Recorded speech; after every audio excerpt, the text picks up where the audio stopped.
Hi, welcome to episode number 6 of Ask the Guitar Teacher. My name's Danny Oakes, and I'm going to talk a little bit about note mapping today.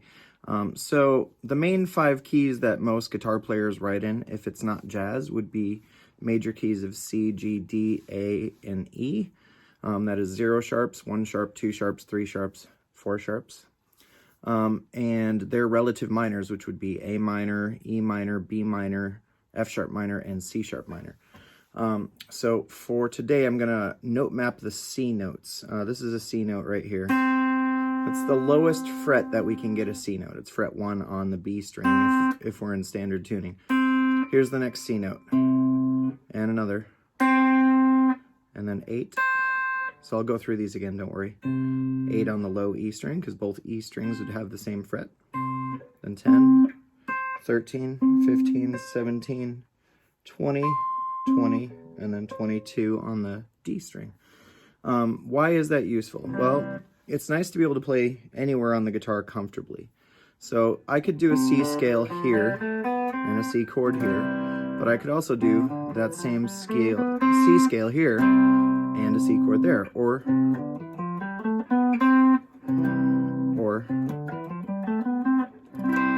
so any of those are in the same octave. They're the same notes, but different scale and chord shapes. So the sooner we learn how to map those notes, the easier it is to navigate the entire fretboard and to play in any key comfortably. So one of the shapes that we use is called a C shape, and that's movable. But the way that we move it is a bit tricky because we actually want to move the open strings up as well. So if I move from C to C sharp and I don't move the open strings up, it sounds like that. So if I put a capo there, then it'll sound good. It'll sound like a C sharp chord or a bar. And then I could play a D chord that same way. And there's that same scale. So we want to learn these patterns. All right, back to note mapping. So my C notes are frets 1 and 3. That's string 2, fret 1, string 5, fret 3. Then this is my next octave shape, 3 to 5. Jump over a fret or a string and then jump over 2 frets. So 3 to 5. All right, my next shape that I think of is this, 5 to 8. So string 3, fret 5, string 1, fret 8. So that's jumping over a string and jumping over 2 frets, or 3 frets rather, so 5 to 8. All right, so then I could also do this from this C down to the low C here, or I can connect them this way too. So the high E, fret 8, the low E, fret 8, same note. Here's that same octave shape that I had back here again. Jump a string, and that gets us to this 5 fret roll. So fret 3 here, 3 plus 5 is 8, so 8 on the next string is the same exact note.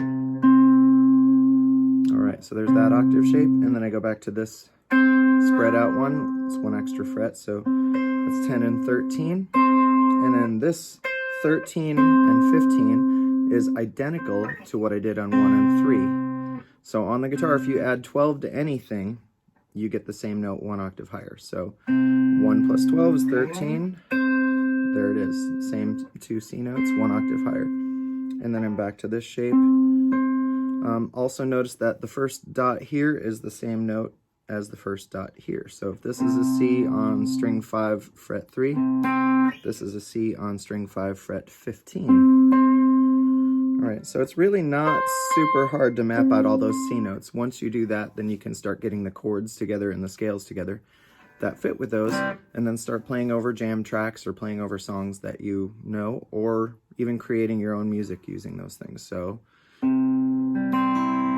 right, that's a look at note mapping the C notes today. And if you have questions, email them to asktheguitarteacher@gmail.com. If this was helpful, please like and subscribe and share it with your friends. Thanks. Have a great day.